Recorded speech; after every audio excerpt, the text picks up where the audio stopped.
اعوذ باللہ من الشیطان الرجیم بسم اللہ الرحمن الرحیم انہم ان یظہروا علیکم یرجموکم او یعیدکم فی ملتہم ولن تفلحوا اذا ابدا وکذالک اثرنا علیہم لیعلموا ان وعد اللہ حق وان الساعة لا ریب فیہا اذ یتنازعون بینہم امرہم وقالوا ابنوا علیہم بنیانا ربهم اعلم بهم قال الذين غلبوا على امرهم لنتخذن عليهم مسجدا یقیناً اگر وہ تم پر قابو پا لیں گے تو تمہیں سنسار کر دیں گے، وہ یا تمہیں اپنے ہی دین میں واپس لے جائیں گے اور تب تم کبھی فلاح نہیں پا سکو گے۔ اور اسی طرح ہم نے ان پر لوگوں کو مطلع کر دیا تاکہ لوگ جان لیں کہ بے شک اللہ تعالیٰ کا وعدہ سچا ہے اور بے شک قیامت میں کوئی شک نہیں۔ جب لوگ آپس میں ان کے معاملے میں جھگڑ رہے تھے تو کچھ لوگوں نے کہا کہ ان پر ایک عمارت بنا دو، ان کا رب ہی ان کے متعلق بہتر جانتا ہے۔ جو لوگ ان کے معاملہ پر غالب آئے انہوں نے کہا کہ ہم اس پر ایک مسجد ضرور بنائیں گے۔ آج ہمیں سورۃ الکہف کی آیت نمبر 20 اور 21 کی تلاوت کی اور کا ترجمہ آپ نے سنا۔ اس سے پہلے ہم نے آیت نمبر 19 تک پہنچے تھے، جہاں پہ انہوں نے اللہ تعالیٰ فرما رہے کہ اللہ تعالیٰ نے ان کو اٹھایا کہ وہ چیک کریں کہ وہ جو زمانہ ان کے اوپر گزرا وہ کتنا تھا، کتنا عرصہ وہ یہاں پہ رکے ہیں۔ تو اس کے بعد انہوں نے آپس میں یہ سوال کیا کہ وہ کتنی دیر رکے ہیں، تو کچھ نے کہا کہ ہم ایک دن یا ایک دن کا کچھ حصہ۔ تو یہ دونوں میں بھی بحث ہوئی، لیکن انہوں نے زیادہ اس پہ تکرار نہیں کیا اور انہوں نے کہا کہ آپ کا جو ہمارا رب بھی بہتر جانتا ہے کہ ہم کتنی دیر رکے ہیں۔ تو ہم میں سے کسی کو ایک بھیجتے ہیں کہ وہ شہر میں جائے اور یہ وہاں سے اچھا سا کھانا، صاف ستھرا کھانا لے کے آئے اور بڑی ہوشیاری کے ساتھ وہاں جائے اور کسی کو معلوم نہ ہو کہ وہ پیچھے ہمارے کوئی لوگ غار میں پناہ لی ہوئی ہے، یعنی کہ بہت دھیان سے وہاں جائے اور بڑے نرمی سے بات کرے وہاں پہ، ٹھیک ہے۔ یہ انہوں نے بھیجا ایک بندے کو ان میں سے، اور وہ ان کو پوری انسٹرکشن دی انہوں نے کہ وہاں دھیان سے بات کرے۔ لیکن آیت نمبر 20 میں اللہ تعالیٰ فرما رہے ہیں کہ آیت نمبر 20 میں وہ کہہ رہے ہیں کہ اگر یعنی کہ جو ان کو جس کو وہ انسٹرکشن دے رہے ہیں ان کو کہہ رہے ہیں کہ اگر انہوں نے تم پر قابو پا لیا تو وہ ضرور تمہیں سنسار کر دیں گے۔ تو پہلے زمانے میں جو عام طور پہ جو سزا دی جاتی تھی وہ پتھروں سے مارنے کی سزا ہوتی تھی، جو سخت ترین سزا ہوتی تھی۔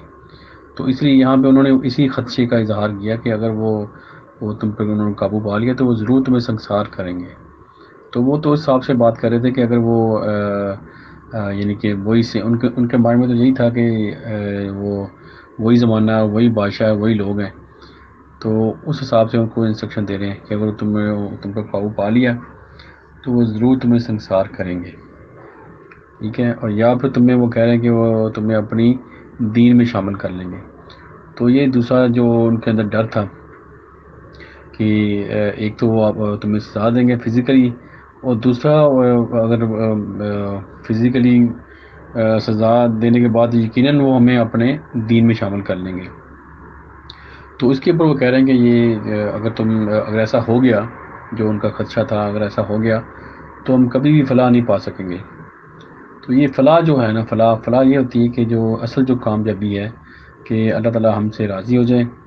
اور جو جس مقصد کے لیے اللہ تعالیٰ نے ہمیں بھیجا ہے وہ مقصد میں ہم کامیاب ہو جائیں، تو یہ اصل کامیابی ہے۔ فلاح جو ہوتا ہے یہ عربی زبان کا ورڈ ہے، اس میں جو اس کا میننگ ہے جو کسان ہوتا ہے جب وہ کھیتی باڑی کرتا ہے تو اس میں سے جو اس کا رزلٹ اسے ملتا ہے اس کو فلاح بولتے ہیں، فلاح، کہ جو اس کی کھیتی باڑی کے بعد جو اس کو رزلٹ ملتا ہے اس کو فلاح بولتے ہیں، جو یعنی کہ جو کھیتی باڑی کا کام کرتا ہے۔ تو یہاں پہ اس سے مراد یہی ہے کہ فلاح کہ جو ہماری کامیابی، ہمارا جو رزلٹ ہے کہ اللہ تعالیٰ نے جو ہمیں حکم دیا ہے اس کے ماننے کے بعد جو رزلٹ ملنا ہے، اگر ہم ان کے دین میں واپس چلے گئے، ان کی جو ملت میں، تو ہم کبھی بھی فی الحال کامیابی حاصل نہیں کر سکیں گے. تو اس کا ان کا ڈر تھا بہت، کیونکہ اس کی وجہ سے تو انہوں نے وہ بغاوت کی اور وہاں سے نکلے ہیں اور اللہ کی پناہ میں ہیں. اپنی جان کو بچانے کے لیے انہوں نے غار میں پناہ لی. تو اگر پھر وہی کام ہو گیا تو پھر وہ کہہ رہے ہیں کہ کبھی بھی ہم پوری زندگی کبھی فلاح نہیں پا سکیں گے اگر ہم ان کے دین میں واپس چلیں گے. تو یہ ان کا ڈر تھا جو انہوں نے اس کو کہا. اور اس کے بعد جو آیت نمبر 21 میں ہے، اور اللہ تعالیٰ فرما رہے کہ اسی طرح ہم نے ان کا جو حال تھا وہ سب پہ ظاہر کر دیا. تو حال ظاہر کرنے سے مراد یہ تھا کہ جو ان کی سوچ تھی، جو سوچ لے کے وہ گئے تھے، وہ اللہ تعالیٰ نے اس کو جو اس کو نشر کر دیا، اس کو پھیلا دیا لوگوں تک. اور ان کا جو پیغام تھا وہ لوگوں تک پہنچا. اور کیونکہ جو آج سے 300 سال پہلے اگر وہی مراد لیں گے، 300 سال پہلے جو کہ انہوں نے وہاں سے نکلے تھے 300 سال پہلے،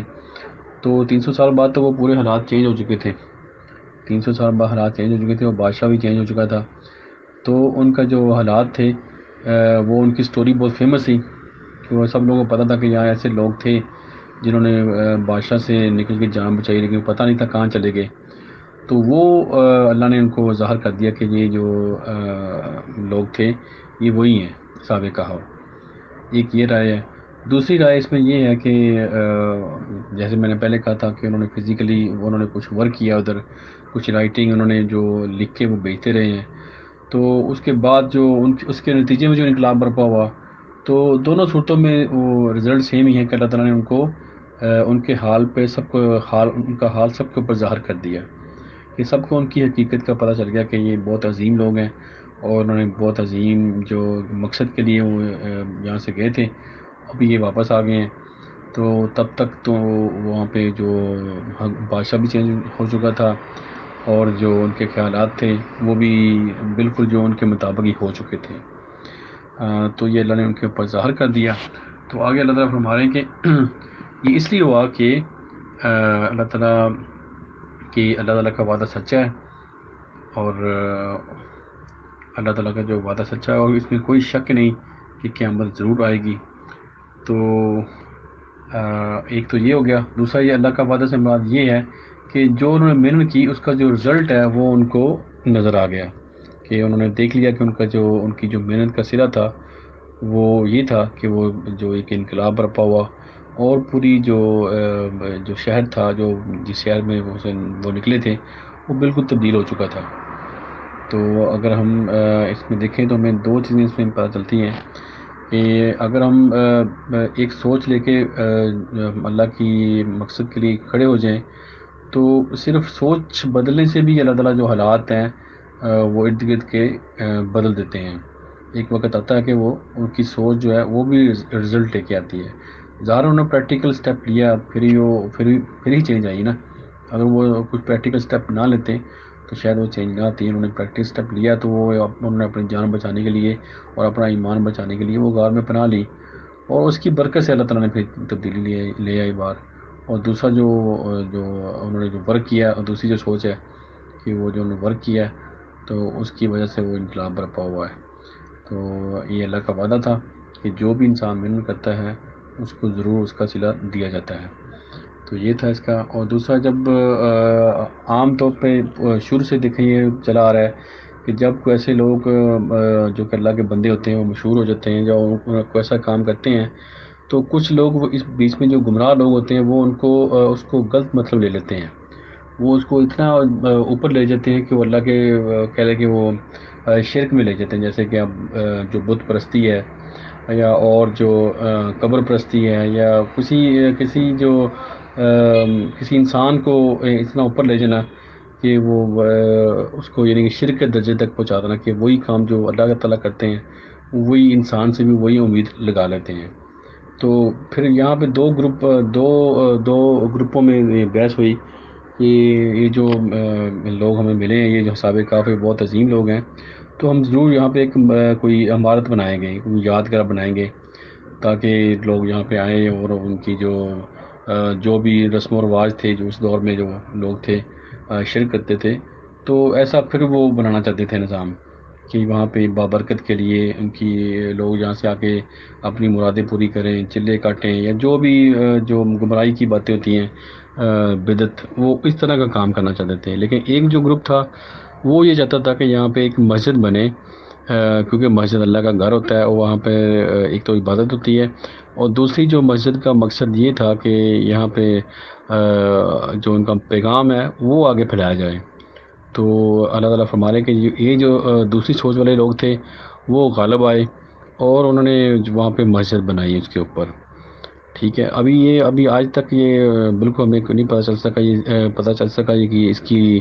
حساب کہف کی لوکیشن کدھر ہے، یہ کہاں پہ واقع ہے یہ غار، اور یہ مسجد کہاں ہے، یہ کوئی چیز آج تک پتہ نہیں چل سکا۔ ٹھیک ہے، یہ لیکن ایک وقت آئے گا کہ یہ ضرور پتہ چلے گا، کیونکہ اللہ تعالیٰ نے فرمایا کہ یہ اللہ کی نشانیوں میں سے ہیں۔ تو کبھی ایک وقت آئے گا کہ یہ بالکل جو اس کے اوپر کوئی اختلاف نہیں ہوگا۔ ٹھیک ہے نا، تو کیونکہ ابھی آج تک تو 7-8 لوکیشن ایسی انہوں نے چیک کی ہیں، اور جو اس کے بارے میں لوگ کہتے ہیں کہ یہ حساب کہف کا غار ہے، جن میں سے 2 بہت فیمس ہیں، ایک جارڈن میں اور ایک ترکی میں ہے۔ لیکن قرآن جیسا کہ قرآن کہتا ہے کہ جو اس کی جو یہ اللہ کی نشانیوں میں سے ہیں، تو اس میں کوئی اختلاف نہیں ہوگا کبھی بھی۔ تو ایسی لوکیشن یا ایسا گھاٹ یا ایسی کوئی نہ کوئی چیز ضرور ملے گی جو کہ جس میں اختلاف نہیں ہوگا۔ اور ایک اللہ کی آیت سے مراد یہ بھی ہے کہ یہ جو جس مقصد کے لیے وہ کھڑے ہوئے تھے، وہ اور جو اس کا رزلٹ نکلا وہ ہمارے لیے نشانی ہے، وہ ہمارے لیے مشعل راہ ہے، اور اس پہ عمل کرتے ہوئے ہم کامیابی حاصل کر سکتے ہیں۔ تو یہ تھا سابق کاف کا جو واقعہ یہاں تک پہنچا، جہاں پہ اللہ تعالیٰ نے اس کو بتایا کہ وہاں پہ انہوں نے جو مسجد بنائی، اور تاکہ جو ان کا مقصد تھا وہ یہاں سے اس کی تبلیغ ہو، اور دنیا میں ان کا جو پیغام وہ آگے پہنچے۔ تو ہمیں جو پیغام ہے سابق کاف کے واقعے میں، جیسے ہم نے کل ڈسکس کیا تھا، وہ یہی ہے کہ ہم اگر اللہ کے مقصد کے لیے، اللہ کے جو دین کے لیے، اپنے ایمان کی حفاظت کے لیے، اگر ہم کوئی بھی صورتحال ہو، کتنی بھی ڈیفیکلٹ صورتحال ہو، چاہے ہمیں اپنی جان کے جانے کا بھی خطرہ ہو، اگر ہم کھڑے ہو جائیں تو ضرور بالضرور اللہ کی مدد آتی ہے، چاہے کوئی بھی حالات ہوں۔ یہ ڈپینڈ کرتا ہے ہماری نیت، جو ہماری ول پاور ہوتی ہے، کہ ہم کتنا اس مقصد کے لیے کھڑے ہیں، ہمارے اندر کتنی وہ پیورٹی ہے، کتنے ہم خالص ہیں اللہ کے لیے، تو اس حساب سے پھر اللہ کی جو مدد بھی ایسے ہی آتی ہے۔ جیسے کہ سابق کاف کے واقعے میں دیکھا آپ نے کہ اللہ تعالیٰ نے کیسے اللہ کے نظام نے ان کی مدد کی، سورج کی شعاؤں سے ان کو محفوظ رکھا، ایسی لوکیشن دی ان کو، پھر غار کے اندر ایسا روپ ڈال دیا وہاں پہ کہ کوئی وہاں جا نہیں سکتا تھا، پھر آرام سے وہاں پہ وہ رہے ہیں یا سوئے ہیں، دونوں میں سے کوئی بھی وہ چیز ہوئی ہے، لیکن وہ اللہ تعالیٰ نے ان کی حفاظت کی ہے۔ چاہے وہ سوئے ہیں پھر بھی اللہ نے حفاظت کی ہے،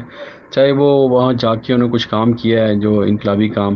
تو پھر بھی اللہ تعالیٰ نے ان کو پروٹیکٹ کیا ہے، اور ان کا جو پیغام ہے وہ پھیلا ہے، اور جب وہ باہر نکلے ہیں تو وہ ایک انقلاب، عظیم الشان انقلاب برپا ہو چکا تھا، اور اللہ تعالیٰ نے ان لوگوں کے اوپر ان کے حال کو ظاہر کر دیا۔